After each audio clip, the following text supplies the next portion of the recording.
Mark this date, September 16th. Model store shelves will be empty.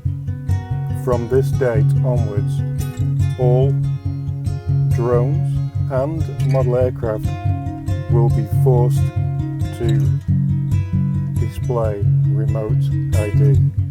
There are two exceptions. The first one is if you operate a drone recreationally and it only weighs under 250 grams. The second is if you fly exclusively at a FAA, federally regulated flying sites. At the same time, next year you will be unable to fly any models unless you comply with the FAA in the USA.